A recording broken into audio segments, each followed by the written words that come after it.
Endometriose é o assunto do Consulta Marcada de hoje e a gente vai falar sobre os principais riscos dessa doença, como as mulheres podem fazer para aliviar as dores no dia a dia e, além disso, as principais formas de tratamento também. Então, se você tem alguma dúvida sobre essa doença, fica aí que a gente vai falar muito mais sobre ela e dar dicas preciosas. Roda a vinheta então que a gente está só começando.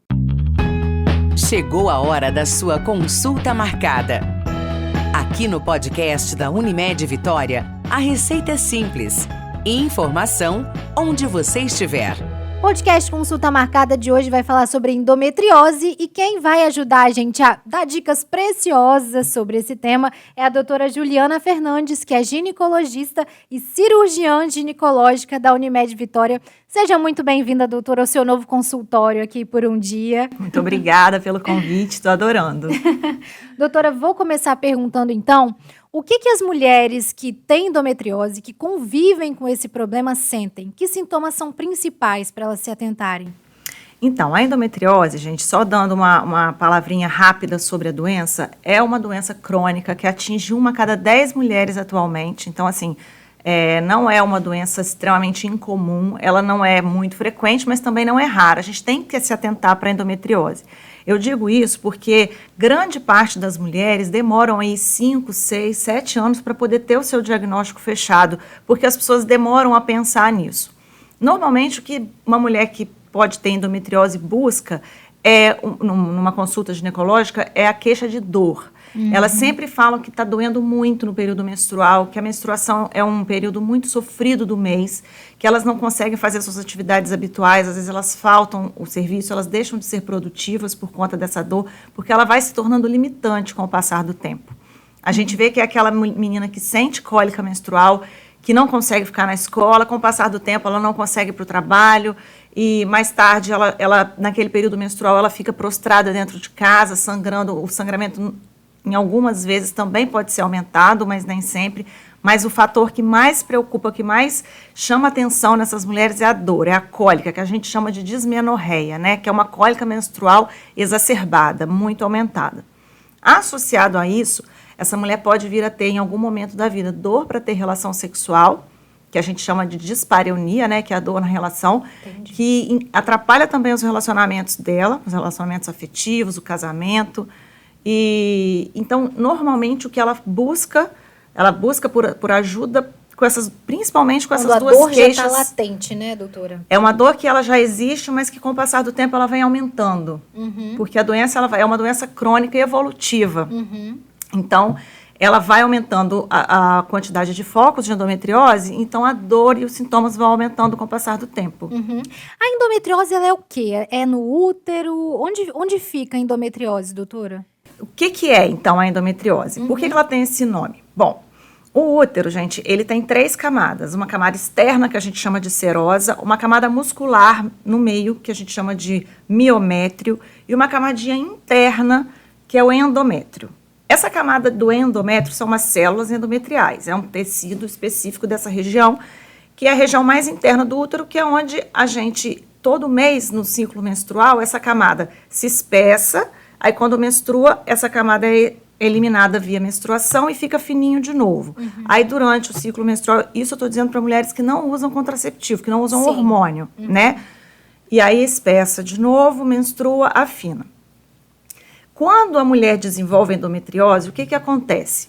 Essas células do endométrio, por algum motivo, que tem alguns estudos que mostram que pode ser por via retrógrada das trompas, por algum motivo essas células deixam de estar nessa localização, que é a camadinha interna do útero, e migram e se implantam em outras localizações, seja pélvica ou seja extrapélvica. Na maioria das vezes, pélvica.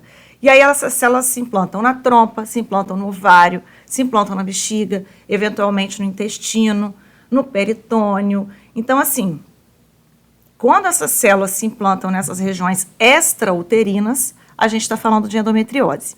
Aí o que acontece para o desenvolvimento? Por que ela é uma doença evolutiva e crônica?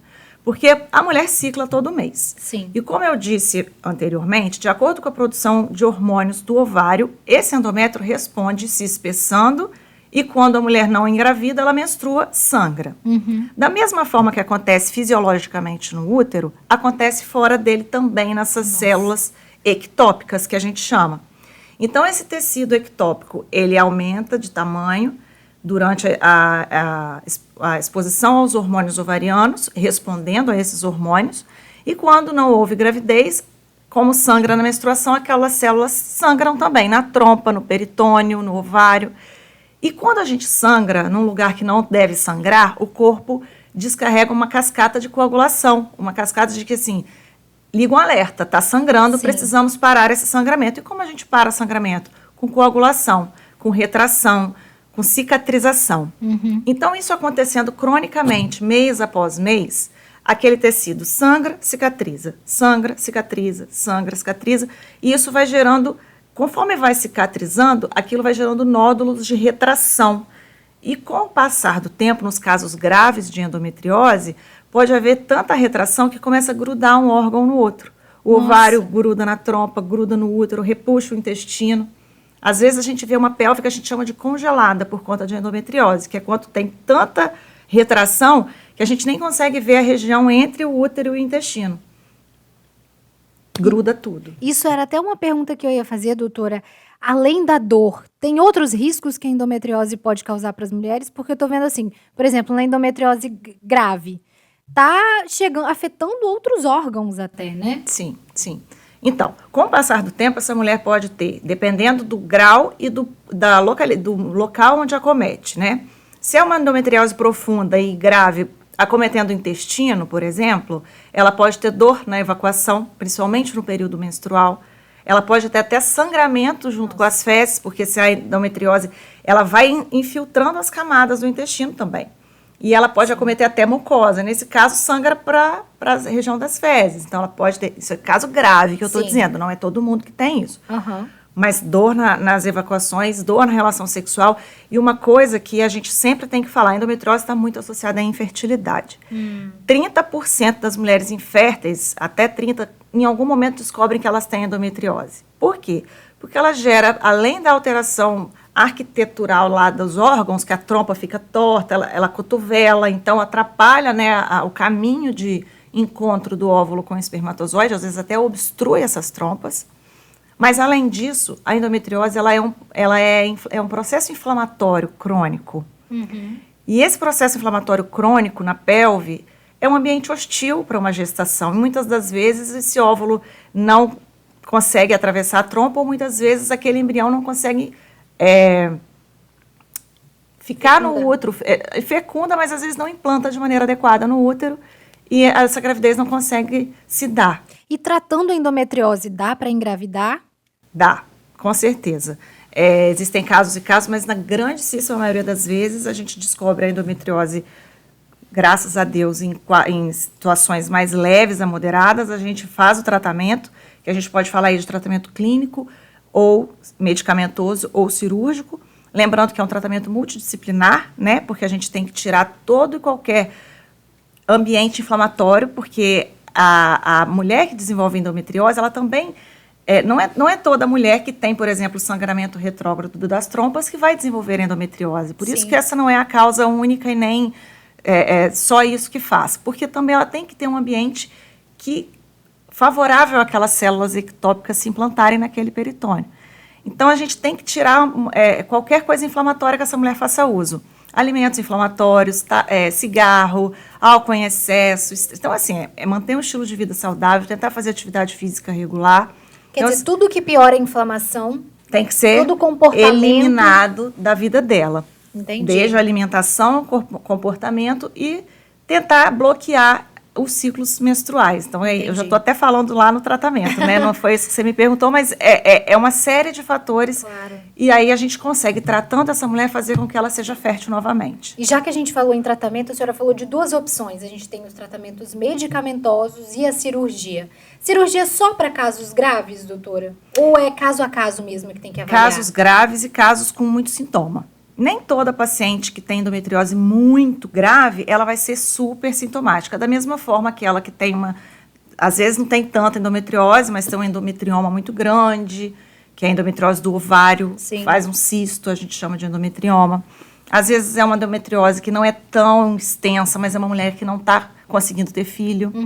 Então, nesses casos, a gente opta por fazer um tratamento cirúrgico. Quando tem acometimento intestinal, para não progredir, para não ficar uma situação mais grave de ter que fazer uma ressecção intestinal, assim como na bexiga. Sim. Quando é uma mulher infértil, quando tem endometriose nas trompas, para evitar que essas trompas fiquem numa situação que a gente não consiga, porque se a trompa fica muito acometida pela endometriose, fica difícil da gente recuperar essa trompa. Então, é uma mulher que talvez a gente precise encaminhar para uma fertilização in vitro. Ela vai ser fértil, ela vai conseguir engravidar, mas não de forma natural, em casos graves, entendeu? Entendi. Mas quando é uma mulher assintomática ou oligossintomática, a gente consegue muitas vezes fazer um bloqueio hormonal nela e ela consegue manter uma qualidade de vida boa sem ser submetida à cirurgia. Esse bloqueio hormonal é anticoncepcional? A gente está falando de anticoncepcional ou são outras medicações? Em alguns casos, a gente pode usar um anticoncepcional contínuo. O ideal é tirar essa paciente de ciclo menstrual. Então, é fazer uma amenorreia, deixá-la sem menstruar. Aí a gente vai lançar mão. A gente pode usar a pílula anticoncepcional. Hoje em dia, a gente tem medicamentos próprios para endometriose, com progesterona isolada. A gente tem o sistema intrauterino, que é o DIU, com liberação de progesterona, que a gente também pode fazer uso, porque também bloqueia a menstruação. Então, a gente quer que essa paciente bloqueie a menstruação, que ela não sangre. Sim. Porque rompe aquele processo que eu expliquei lá no início. Porque se você não sangra, você não cicatriza. Então, é aquele atendimento multidisciplinar que eu falei, com uma boa nutricionista, com um personal trainer, enfim, para poder ajudar ela a fazer uma atividade física regular, não fumar, etc., e bloquear a menstruação. Com isso, a gente tende a fazer com que ela reduza essas lesões e estacione a doença. Entendi. Às vezes, a gente até tem uma melhora clínica interessante com tratamento com hormônio só, sem cirurgia. A gente falou no começo, doutora, de como a endometriose atrapalha a vida das mulheres, o rendimento no trabalho, a vida pessoal. E a dor é um fator primordial nisso, né? A dor, ela é muito, muito forte. A gente tem dicas que a gente pode dar para as mulheres para como lidar com essa dor no dia a dia, como melhorar essa dor no dia a dia? Então, sempre buscar por atendimento ginecológico, não ficar achando que aquela cólica é normal. Porque cólica menstrual, beleza, é normal, pode acontecer. Mas ela melhora com o remédio? Você consegue manter a sua vida, seus afazeres, suas obrigações, tomando lá um remédio de cólica e tudo bem? Sim. Ou não? Você não consegue sair para trabalhar, você percebeu que era assim ano passado, agora está bem pior. Busque por atendimento, procure um ginecologista da sua confiança. E assim, evite, né, situações inflamatórias, pró-inflamatórias, porque hoje a gente vive muito um estilo de vida não tão saudável, né? E a gente vê muito aumento dessas doenças inflamatórias crônicas, muito por causa disso também. Sim. Antigamente, as mulheres engravidavam mais também. A endometriose, a gente percebe que pelo fato da mulher não engravidar, a gravidez ficou cada vez para mais tarde, né? A gente vai adiando os planos, Antigamente, né? era a partir dos 20, as mulheres tinham, sei lá, 8 filhos. Hoje em dia, a partir dos 35, 33, a mulher tem 1, 2 filhos. Então, as mulheres se ciclam mais durante a vida. Elas ficam mais expostas, elas menstruam muito mais durante a vida. Antigamente, se você tinha, sei lá, 8 filhos, você ficava num período de 9 meses. Um bom período da sua vida grávida. Sem menstruar, e depois vinha a amamentação, que muitas das vezes as mulheres ficam alguns meses ainda pós-parto sem menstruar por conta da amamentação. Hoje em dia, não. E aí a gente fica, menstrua, e quando essa mulher tem uma tendência a desenvolver a doença, ela aparece e a gente vê hoje mais casos do que se via antigamente. Então, a dica maior é essa. Se você percebe que a sua menstruação é algo muito fora do normal e que ela vem piorando ao longo do tempo, se você tem uma dor na relação sexual, uma dor profunda, né? Não é igual o vaginismo, que se fala muito hoje em dia, que é uma dor na introdução, na penetração. Não, é uma dor profunda. Está muito associada com a endometriose. Isso no exame físico, no consultório, a gente consegue avaliar para poder pensar na endometriose e aí pedir uma propedêutica adequada. Era isso que eu ia perguntar, doutora. O diagnóstico da endometriose é um diagnóstico difícil ou numa consulta ginecológica o médico já começa a desconfiar que pode ter? A gente consegue desconfiar na consulta, sim, de acordo com a anamnese completa, com o histórico daquela mulher, das queixas que ela traz e um exame físico, porque muitas vezes a gente consegue, num toque vaginal, sentir nódulos de endometriose. Às vezes a gente fica até sem graça, porque a gente examina e a paciente sente uma dor. Eu falo, desculpa, né, pelo desconforto, mas a gente precisa fazer esse exame até para poder saber que a paciente tem aquela doença. E a partir daí a gente vai pedir exames de imagem para poder fazer esse diagnóstico. Bom, a ultrassom endovaginal simples, na maioria das vezes ela não consegue ver lesões de endometriose. Só quando é assim, um médico mais bem preparado para fazer aquele exame e também numa endometriose mais avançada.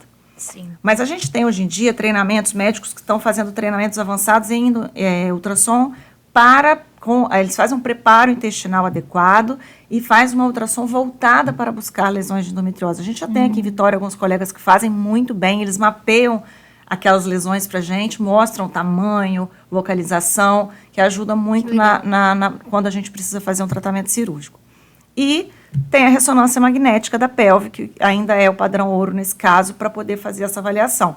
A ressonância mostra lesão por lesão, também com um profissional habilitado para poder olhar a lesão.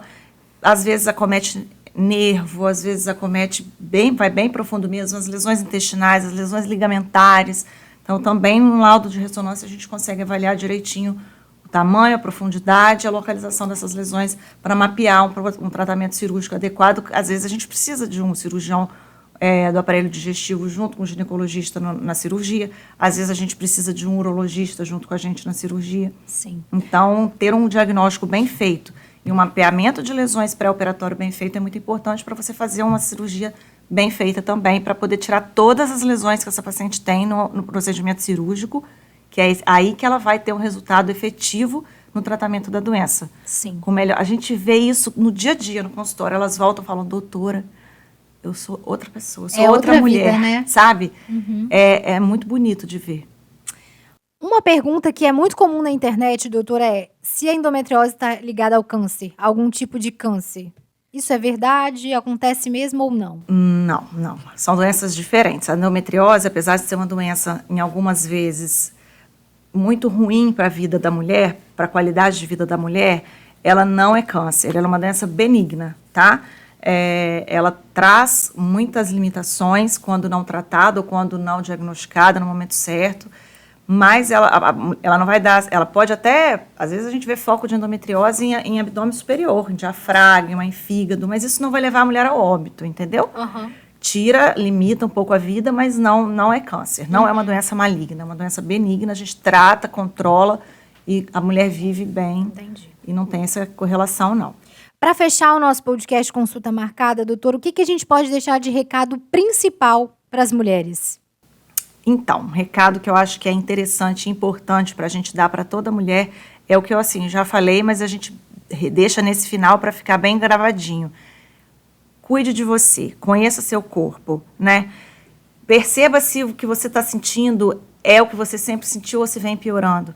Perceba se você tem dor nas suas atividades corriqueiras, como ir ao banheiro, né, fazer cocô, ou se na relação sexual está começando a ter dor, se o seu ciclo menstrual, se no período da menstruação a sua vida fica muito ruim, se é uma dor muito incapacitante, que o remédio não melhora e que vai piorando ao longo do tempo, não demore muito a buscar ajuda, porque isso muda o tratamento, muda, mesmo que precise fazer alguma cirurgia, muda a cirurgia, porque é uma cirurgia muito menos invasiva quando a gente não pega uma doença tão avançada, e a gente ainda consegue ver uma mulher que não está com uma fertilidade tão afetada como nos casos mais avançados.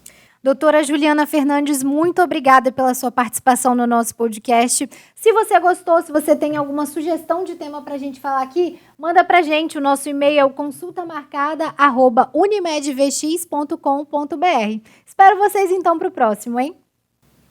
Piorando ao longo do tempo, não demore muito a buscar ajuda, porque isso muda o tratamento, muda, mesmo que precise fazer alguma cirurgia, muda a cirurgia, porque é uma cirurgia muito menos invasiva quando a gente não pega uma doença tão avançada, e a gente ainda consegue ver uma mulher que não está com uma fertilidade tão afetada como nos casos mais avançados. Doutora Juliana Fernandes, muito obrigada pela sua participação no nosso podcast. Se você gostou, se você tem alguma sugestão de tema para a gente falar aqui, manda para a gente. O nosso e-mail é o consultamarcada@unimedvx.com.br. Espero vocês então para o próximo, hein? Essa foi a sua consulta marcada. Te esperamos no próximo episódio. Unimed Vitória.